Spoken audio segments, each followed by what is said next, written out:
Assalamu alaikum jama'a.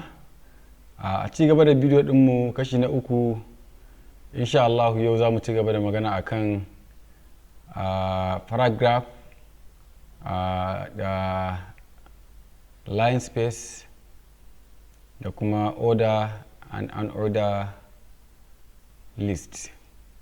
Insha Allah yanzu za mu tafi kai tsaye domin nuna yadda abubuwan suke tafiya. Kada manta dai da subscribing da kuma liking domin shi zai ba mu karfin gwiwa ci gaba da waɗannan abubuwa kamar yadda kuke gani. To mun dawo gurin program ɗinmu na bidiyo da ya gabata domin nuna yadda paragraph yake. Bara yanzu in cire waɗannan breaking line ɗin masu tsayin nan da nasa, sai mu nuna yadda paragraph yake. Shi kuma gaba ɗaya breaking line ma bari mu cire su, bari mu guda ɗaya kawai wanda shi zai zama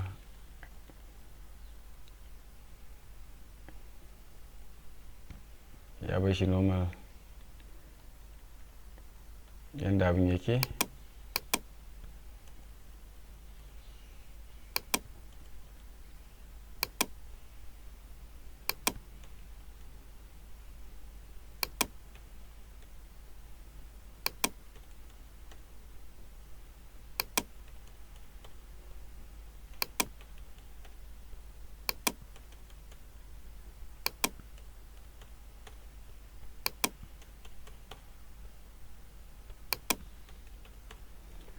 Kamar yadda kuka gani gashi na yi save, na yi refresh, ya dawo yadda yake.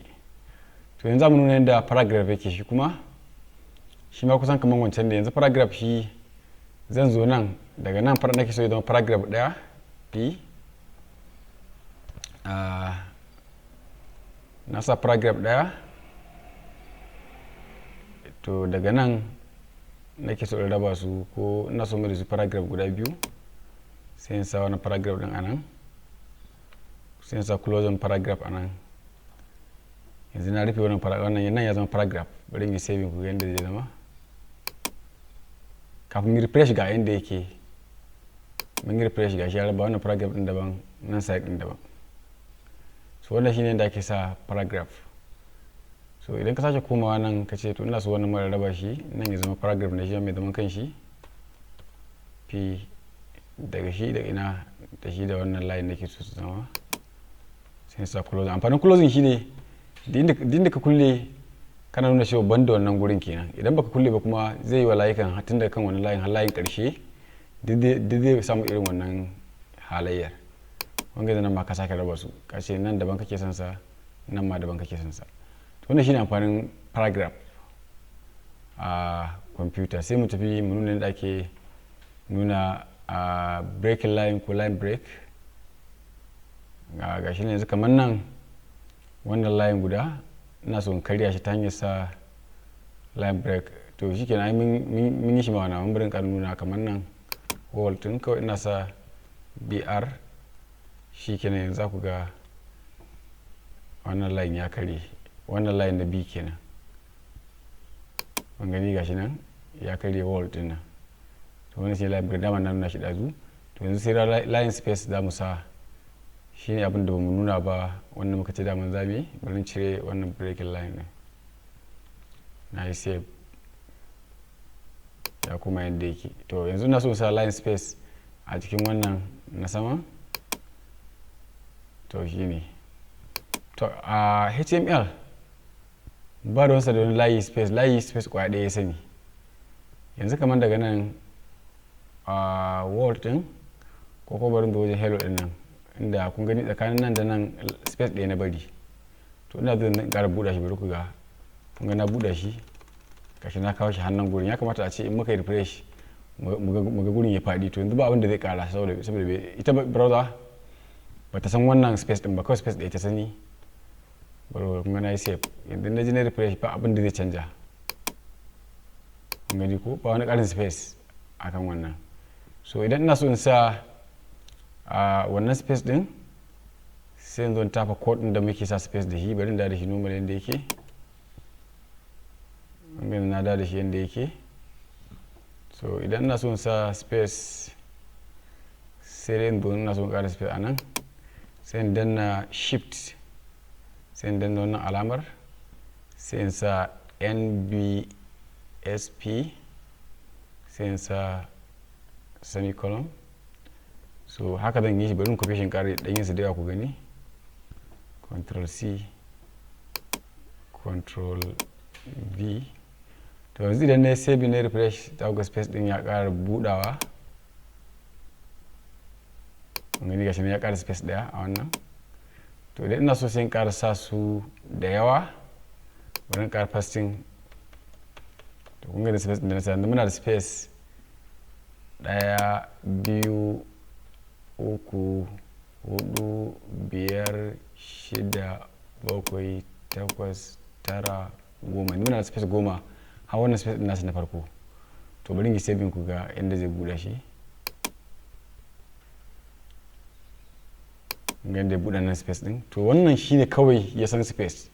Amma dan ka je ka buɗe space ka ta danna tap yana buɗewa, ba ruwan shi da wannan, bai san wannan space. Shi kawai ɗaya ya sani. Amma yanzu wannan wanda muka yi shine space din da ya sani. In space nawa kake so ka sa da haka za ka sa shi. Idan wannan line na sama ma kana so ka sami shi, za ka yi kwafo waɗannan ɗin gaba ɗaya. Control C, sai ka zo nan sai ka yi Control V, kaga shi ma ka sami shi kenan. So kana Control S save, kana zuwa idan ka yi refresh, kaga shi ma ka sami ya buɗa. So wannan shi ne yadda ake sa line space a taƙaice. So haka ne duk line da kake so ka sawa za ka je ka ci gaba da same shi. To yanzu mun ga yadda ake sa space, sai mu zo mu je mu ga yadda za mu sa underline. So idan kana so ka sa underline a HTML, bari in zo nan, wannan nake son sa underline yanzu, sai in sa sai in open tag, sai in sa u, sai in closing tag u. To in nayi save yanzu, duk layukan da suke kasan wannan u din za su yi underline. Yanzu bara na refresh, mun gani ga sanin duk waɗannan sun yi underline, wannan 1, 2, 3, 4 duk sun yi underline. To da haka ake sa underline a HTML. So idan na koma kuma in na kulle yanzu nan da kan nan zai zama banda wannan layukan. A nan idan na kulle u, to ina faɗa wa browser cewa ba na son wancan layukan, su yi iyaka waɗannan layukan da na sa a ciki, iya su nake so kawai. Sai to yanzu na refresh waɗannan zai zama ba su da shi, sai dai waɗannan ne suke da shi. An gani ko? Saboda na riga na yi closing a iya wannan da wannan. So shine amfanin closing da opening abu idan kai ka rinka closing. Domin idan baka closing ba in anan ma kai shi gaba ɗaya zai sa musu underline ne. To da haka ake sa underline a HTML. To sai mu je kuma ga yadda ake sa italic. In kana so layi ya dan karkace, yanzu bari zo da kan nan, idan na sa italic a nan, idan ban kulle ba duk za su karkace. Shi kuma I ake sawa, open and close I tag, sai in yi save. So yanzu ina yin refresh, duk za su karkace. Ga sun karkace sun kuma yin italic. So bari da wani gun ne closing, na ce iya su kaɗai nake so su yi italic. Bana ne closing italic a nan. So yanzu ina yin save, idan na refresh, kun ga sauran waɗannan sun dawo daidai, amma da kan wannan zuwa waɗannan ga sanan gaba ɗinsu in italic ne, amma da kan wannan zuwa wannan ga su gaba ɗinsu kuma normal.